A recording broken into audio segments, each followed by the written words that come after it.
Hey guys, welcome to Cricket Fanatics Magazine. This is your daily show. I'm your host Khalid Moeedin. This is the show where we talk about all the major talking points in South African cricket. Now, very interesting show for you today because we're going to get a bow on the show to give us a quick wrap of everything that happened, obviously, in the 4 day series.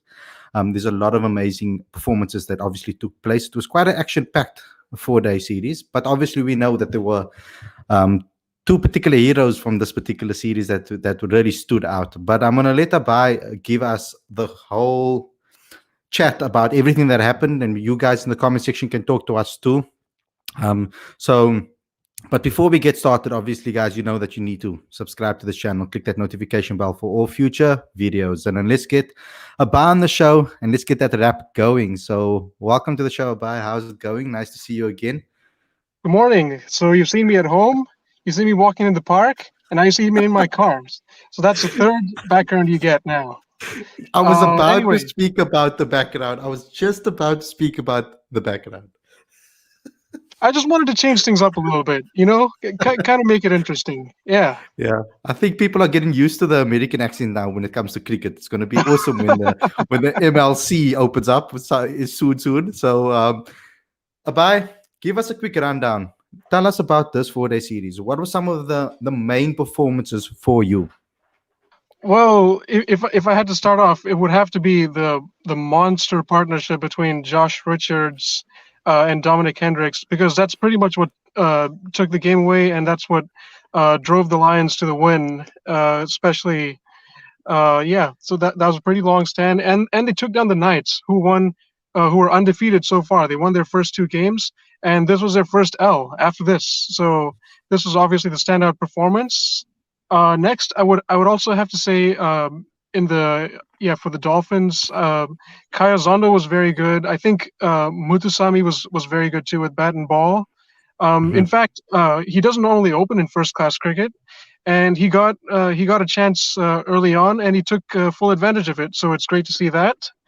And then in the third game, the Warriors played tremendously. Nice to see them win. Sinatemba Shile and Asiba Ngwepe. Those are two very talented guys to watch, and I think Yazin Valley, he was fantastic as well. So Mhm. many young players. In fact, it's really hard to pick and choose Yeah. uh, my favorite performance. Yeah, of course. I mean, I think a lot of us will highlight the particular performance that you mentioned right at the beginning.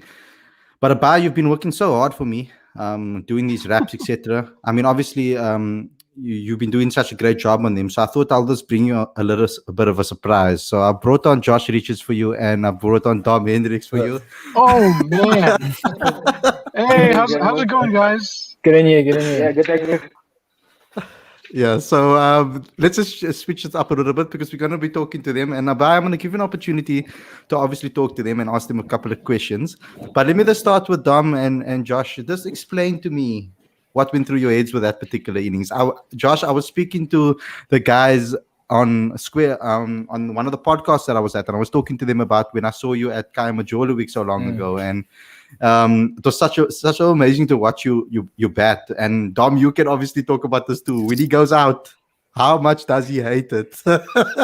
Like he's one of those guys that I'll just look at him and I'm like, yo, I Yeah. love that passion because he hates going out. And it's one of those Yeah, special players you are, Josh. So just explain it. Yeah. You can go start with Dom first because I mean you've started off amazingly. I mean this 4 day series again, you're showing your caliber at the um in the longest format.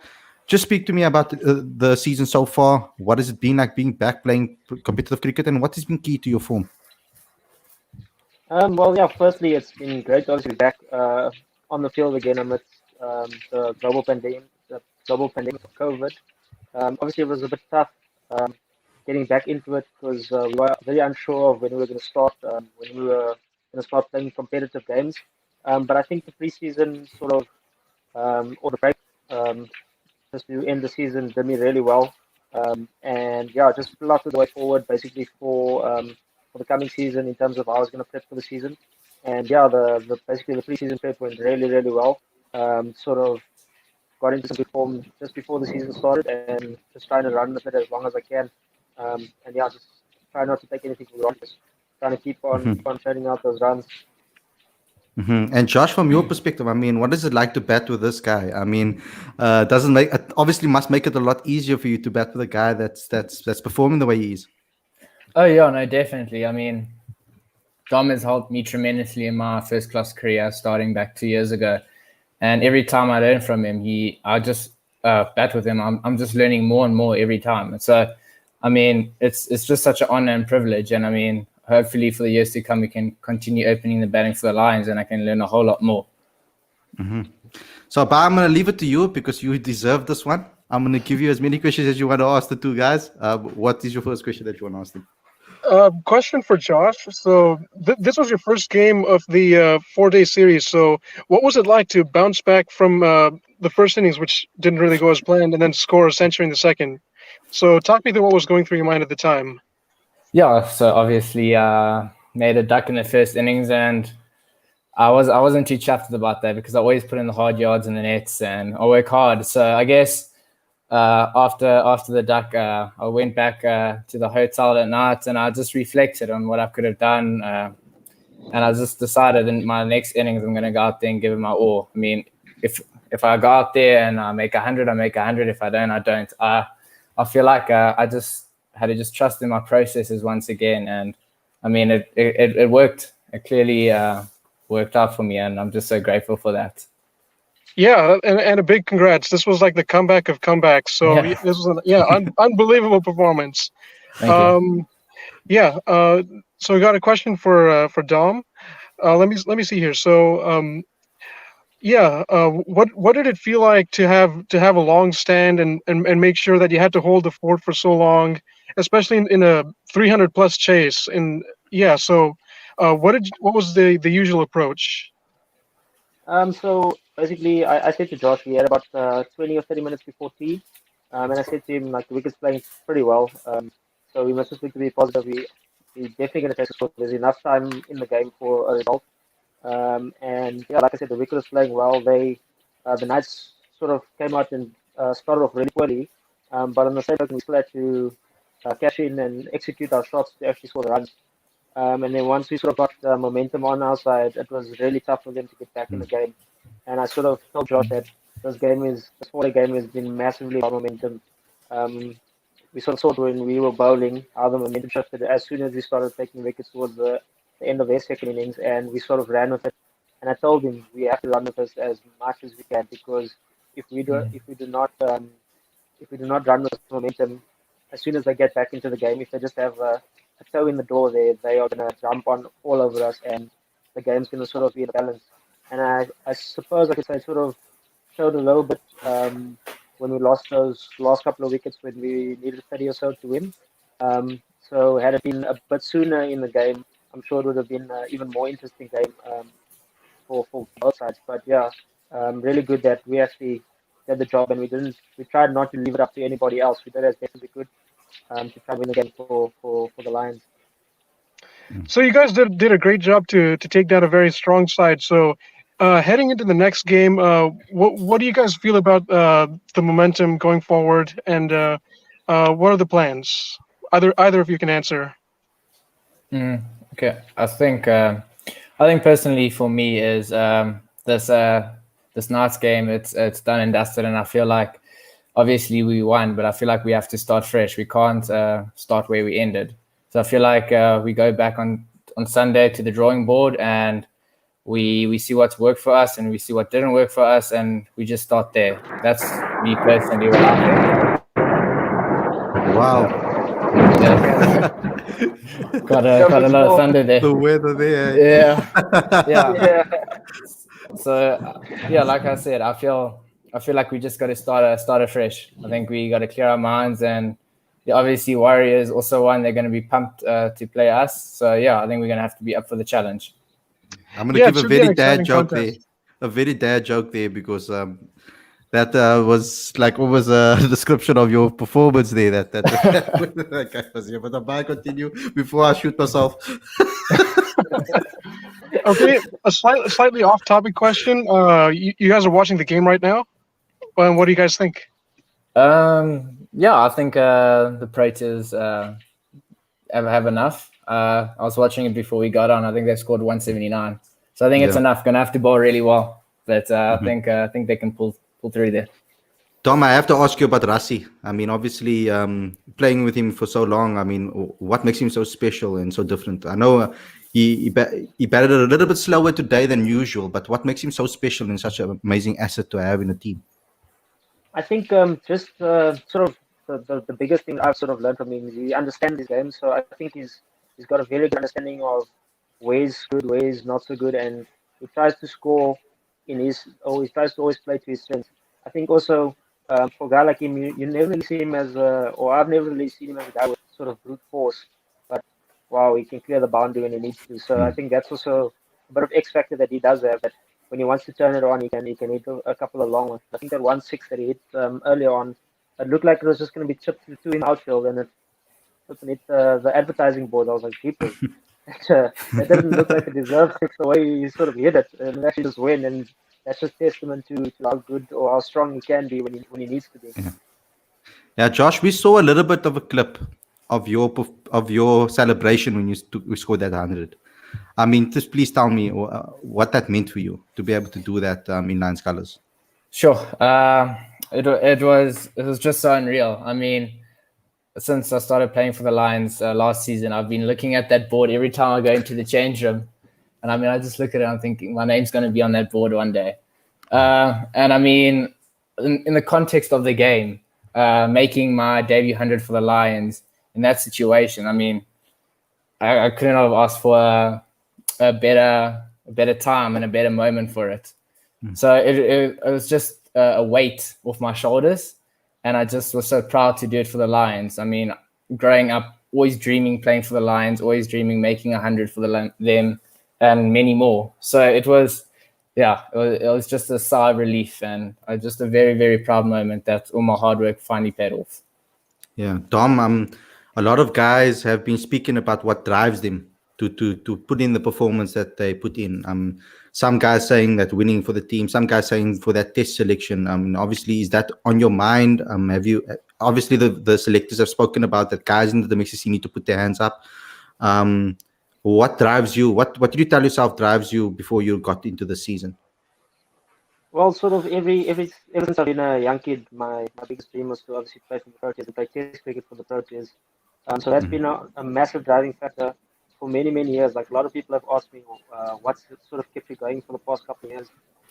Like the success or your performances haven't been the worst, but you just sort of there or thereabouts, but never like sort of getting looked at. And I said, the dream is there. The dream is still there. If Stephen Cook can do it when he was in his 30s, then nothing's stopping the rest of us from achieving that same dream. So yeah, big thing is the dream to play for the Proteas. I think going with that obviously is putting in the performances for the Lions, and I think the performance that Josh and I put in sort of in this last game sort of stands in good stead because you're scoring runs in a game where you sort of shouldn't probably not have won it, and you sort of did the job for the team. Makes a massive difference, I think. Did Stevie Cook and Riza actually speak to you guys after you broke the record? Did they say any words to you or anything? I just got a message from Steve. He does message me from time to time, and he just said, just well done. I'm just happy to see all of us are doing so well, and congrats on the win." That was pretty much it. Yes, short and sweet. Cool. Abba, I'm going to give it to you to finish it off. Just give one more question before we go back to watching the game.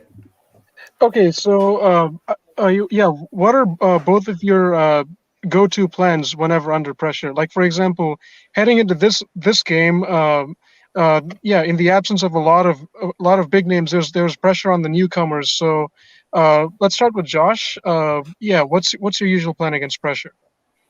So for me, it's very simple. It's trusting or backing my strengths.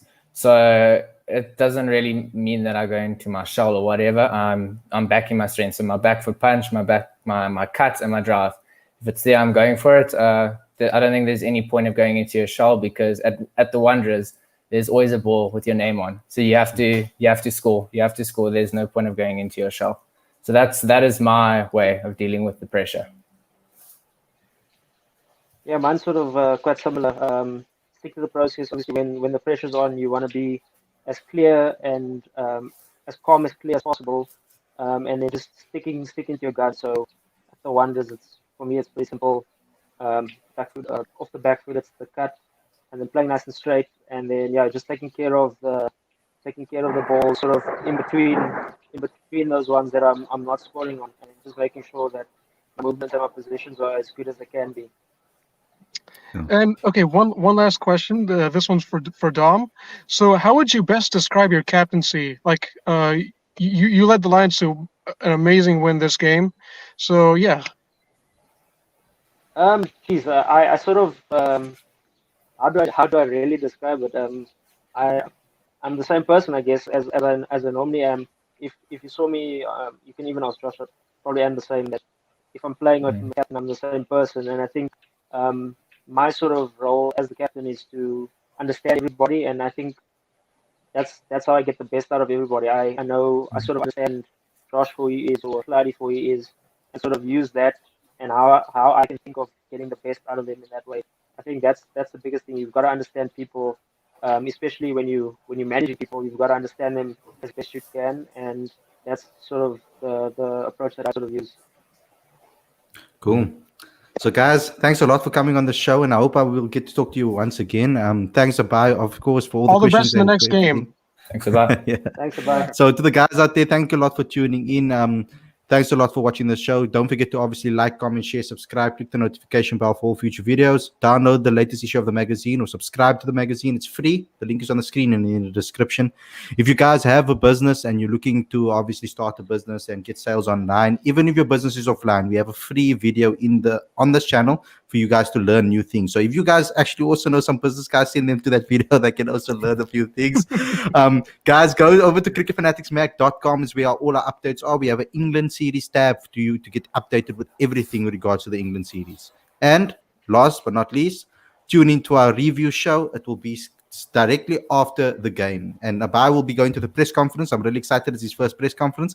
So he's going to be giving us some insight on the press conference while we are live with the review show. So thanks a lot for tuning in, guys. And we'll see you guys very, very soon. Take care, everyone.